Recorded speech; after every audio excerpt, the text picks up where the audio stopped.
Hi friends, welcome to Vennela sweet home. అందరూ ఎలా ఉన్నారండి? ఇంట్లో ఇడ్లీలు మిగిలిపోయాయి, ఏం చేయాలి అని ఆలోచిస్తున్నారా? అది కూడా పిల్లలకి ఏం స్నాక్ లేదు, ఏదైనా చేసి పెట్టాలి అనుకున్నప్పుడు ఇలా ఇంట్లో మిగిలిన ఇడ్లీతో చాలా హెల్తీగా మనము పిల్లలకి ఈజీగా స్నాక్ చేసి పెట్టచ్చండి. నేను ఒక 2 ఇడ్లీ తీసుకున్నాను. ఇలా చిన్న చిన్న ముక్కలు కట్ చేసుకొని మిక్సీ జార్లోకి వేసుకోవాలి. వీటిని మిక్సీ పట్టుకోవాలండి. జస్ట్ అలా ఆపి ఆన్ చేస్తే చాలండి, పొడి పొడిగా వచ్చేస్తుంది ఇడ్లీ అంతా కూడా. చూడండి, ఇలా ఒక 2 సార్లు మిక్సీ పట్టుకుంటే సరిపోతుంది.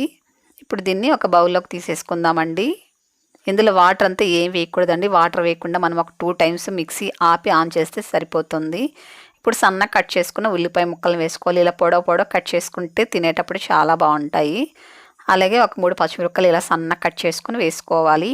అలాగే కొద్దిగా కొత్తిమీర, కొద్దిగా కరివేపాకు కూడా ఇలా సన్నగా కట్ చేసుకొని వేసుకొని ఇందులో ఒక చిటికెడు పసుపు వేసుకోవాలి. అలాగే కొద్ది కారం వేసుకోవాలి. మనం పచ్చిమిరపకాయలు వేసాం కదండి, కాబట్టి కారం చూసుకొని వేసుకోవాలి. అలాగే కొద్దిగా గరం మసాలా వేసుకోవాలి. అలాగే ఇందులో ఒక 3 టేబుల్ స్పూన్లు శనగపిండి వేసుకోవాలండి. ఇప్పుడు ఇందులో సాల్ట్ వేసుకోవాలండి. మనం ఇడ్లీ ఉడికించేటప్పుడు సాల్ట్ వేసుకుంటాం కాబట్టి చూసుకొని సాల్ట్ వేసుకోవాలండి. మరి ఎక్కువ వేయకుండా చూసుకొని వేసుకోవాలి, ఇడ్లీతో చేస్తున్నాం కదా. ఇందులో కొద్దిగా ఆయిల్ వేసుకొని ఇప్పుడు చేత్తో అంతా మిక్స్ చేసుకోవాలండి. నేను పచ్చి ఆయిలే వేసానండి, వేడి చేసి వేయలేదు. ఇప్పుడు ఇదంతా బాగా కలుపుకోవాలి. ఒకవేళ టైట్గా ఉన్నట్లయితే కాస్త వాటర్ చల్లుకుంటూ కూడా మీరు కలుపుకోవచ్చు. ఇప్పుడు ఇందులో మీరు కావాలంటే సోంపు కూడా వేసుకోవచ్చు అండి. సోంపు అన్న వేసుకోవచ్చు, లేకపోతే జీలకర్ర అన్న వేసుకోవచ్చు అండి. నేనైతే సోంపు వేసుకుంటున్నాను. అలాగే ఇందులో నేను అల్లం వెల్లుల్లి పేస్ట్ వేసానండి. అది మిస్ అయిపోయింది వీడియో, కాబట్టి మీరు అల్లం వెల్లుల్లి పేస్ట్ వేసుకోవడం అస్సలు మర్చిపోకండి. అల్లం వెల్లుల్లి పేస్ట్ అన్న వేసుకోవచ్చు, లేకపోతే అల్లము వెల్లుల్లి తురుముకుని కూడా వేసుకోవచ్చు అండి. చాలా బాగుంటుంది తినేప్పుడు. ఇప్పుడు ఇదంతా ఇలా కలిపుంచుకోవాలండి. చూడండి, ఇలా కాస్త సాఫ్ట్గా ఉండాలి. ఒకవేళ గట్టిగా ఉన్నట్లయితే కూడా మీరు కాస్త వాటర్ చల్లుకొని కలుపుకోండి. చూడండి, ఇలాగ ఉండాలి పిండి. ఇప్పుడు దీన్ని పక్కన ఉంచుకొని స్టవ్ వెలిగించుకొని ఆయిల్ పెట్టుకోవాలి.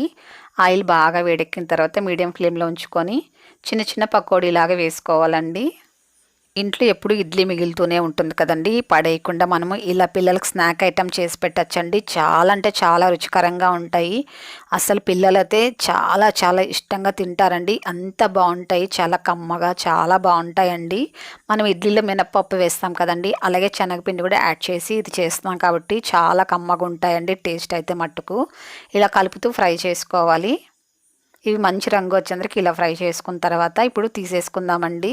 ఆయిల్ కూడా ఎక్కువ పీల్చుకోదండి, చాలా తక్కువ పీల్చుకుంటుంది. మీరు వంట సోడా వేసేటప్పుడు కొద్దిగా వేసుకున్నారంటే ఆయిల్ చాలా తక్కువ పీల్చుకుంటుందండి.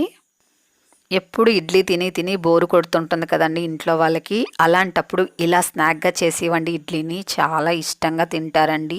ఎప్పుడు సాఫ్ట్గా ఉండే ఇడ్లీయే కదండి, ఇలా క్రిస్పీగా కూడా మనం పకోడీ చేసి ఇవ్వచ్చు ఇంట్లో వాళ్ళకి.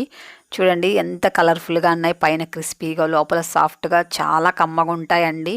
ఇంకా ఒక్కటి తినడం మొదలు పెట్టారంటే ఇంట్లో వాళ్ళు ఇంకెన్ని చేసి పెట్టినా కూడా ఇట్లే తింటారండి, అంత బాగుంటుంది.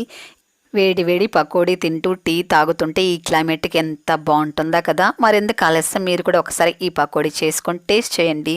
టేస్ట్ చేసిన తర్వాత ఎలాగొచ్చిందో నాకు తప్పకుండా కామెంట్ చేయండి. మీ ఫ్రెండ్స్కి, మీ తెలిసిన వారందరూ కూడా ఈ వీడియోని తప్పకుండా షేర్ చేయండి, లైక్ చేయండి. ఫస్ట్ టైం మీరు కనుక మన ఛానల్ చూస్తున్నట్లయితే మన ఛానల్ని తప్పకుండా సబ్స్క్రైబ్ చేసుకోండి. మరో మంచి రుచితో మళ్ళీ కలుద్దాం.